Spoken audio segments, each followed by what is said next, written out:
ევროპაში შობადობა იკლებს და მოსახლეობა ბრდება. ევროკავშირის სტატისტიკის სამსახურის უახლესი პროგნოზის თანახმად ბლოკის მოსახლეობა 2025-დან 2000 წლამდე 11.7%-ით, ანუ 452 მილიონიდან 399 მილიონამდე შემცირდება. ეს პროგნოზი შესაძლო მიგრაციასაც მოიცავს.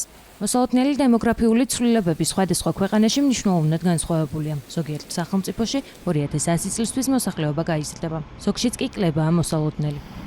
რომელი ქვეყნების მოსახლეობა შემცირდება ან გაიზრდება ყველაზე მეტად და რა განაპირობებს ამ განსხვავებებს, ეს მთავარი კითხვებია. 30 ევროპული ქვეყნიდან 12-ში მოსახლეობის ზრდასელიან. ლატვია, ლიეტუვა, პოლონეთი და საბერძნეთი ის ქვეყნებია, რომელთა მოსახლეობაც პროგნოზის თანახმად ყველაზე მეტად შემცირდება. თითოეულ ამ სახელმწიფოში მოსახლეობის კლების პროგნოზირებული მაჩვენებელი 30%-ს აღემატება. ეს კი ნიშნავს, რომ ამ სახელმწიფოებმა შესაძლოა მოსახლეობის თითქმის მესამედი დაკარგონ.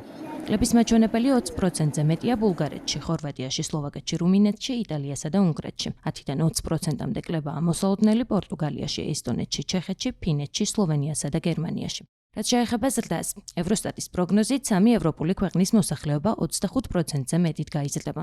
თუმცა ეს ის ქვეყნებია, რომელთა მოსახლეობაც შედარებით მცირეა: ლუქსემბურგი, ისლანდია და მალტა. მოსახლეობის ზრდას პროგნოზირებენ შვეიცარიაში, ირლანდიაში, ნორვეგიასა და შვედეთშიც. ამ ქვეყნებში ქვეყნის ზრდის მოსალოდნელი მაჩვენებელი 10%-ს აღემატება.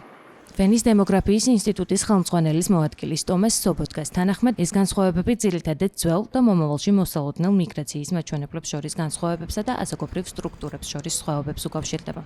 ქვეყნებს, სადაც ბოლო 10 წლებში დაბალი შობადობა და იმიგრაცია იყო, უფრო ხანდაზმული მოსახლეობა ჰყავს. ნაკლებია ახალგაზრდებისა და რეპროდუქციული ასაკის ადამიანების რაოდენობა, აღნიშნავს იგი.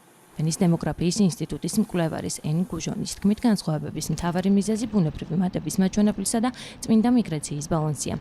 მიუხედავად იმისა, რომ შობადობა ევროკავშირის ყველა ქვეყანაში დაბალია, იმ ქვეყნებს, სადაც სტაბილური იმიგრაციაა, მოსახლეობის ზრდა 2050 წლის შემდეგაც შეუძლიათ, ხოლო დაბალი შობადობისა და მიგრაციის უარყოფითი სალდოს მქონე ქვეყნები კლებას განიცდიან, ამბობს იგი. მაქს პლანკის დემოგრაფიული კვლევის ინსტიტუტის მკვლევარი დმიტრი ჟდანოვი განმარტავს, რომ მოსახლეობის ცვლილებებს 3 მთავარი ფაქტორი განსაზღვრავს: სიკვდილიანობა, შობადობა და მიგრაცია. მისი თქმით, შობადობის ამჟამინდელი დონე მოსახლეობის შენარჩუნებას ვერ უზრუნველყოფს, ამიტომ ბუნებრივი მატება მიგრაციის გარეშე შეუძლებელია. მიგრაცია ერთადერთი ფაქტორია, რომელიც ევროპაში მოსახლეობის ზრდას უზრუნველყოფს, აღნიშნავს იგი. ევროკავშირის 4 უდიდეს ეკონომიკას შორის მოსახლეობის ზრდა მოსალოდნელი მხოლოდ ესპანეთშია, თანაც დაახლოებით 1.3%-ით. საფრანგეთში მოსახლეობის 2.5%-ით კლებაა სავარაუდო. გერმანიაში 10.6%-ით, იტალიაში კი სულაც 24%-ით. ტომას სობოტკას თქმით, ესპანეთში მიუხედავად დაბალი შობადობისა, მაღალი იმიგრაცია ბოლო 10 წლებში მოსახლეობის ზრდის მთავარი მიზეზია. მისივე განმარტებით, საფრანგეთში მოსახლეობის სტაბილურობას ხელს შედარებით მაღალი შობადობა, ახალგაზრდა მოსახლეობა და ზომიერი იმიგრაცია უწყობს. იტალიაში კი შობადობის დაბალი დონე და მოსახლეობის დაბერება კლებაში მნიშვნელოვან როლს ასრულებს.